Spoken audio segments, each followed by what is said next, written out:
It was a busy enough day in the black plot today, with lots of little hands available to help with the work. More of the spring crops were harvested from one of the beds in the polytunnel, and more tomatoes were transplanted into that space.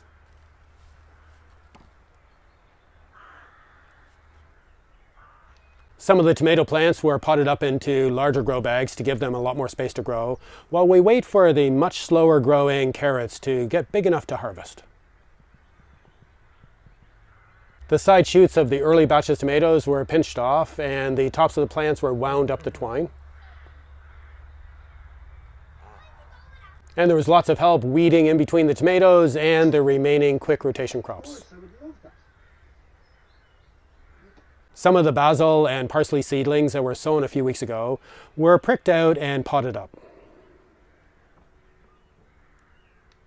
Another batch of quick rotation crops was sown into trays that will be ready to transplant into one of the beds outside in about 3 or 4 weeks. The previous batch of these quick rotation crops is ready to go into the ground, but we didn't really have enough time and the weather wasn't really appropriate today.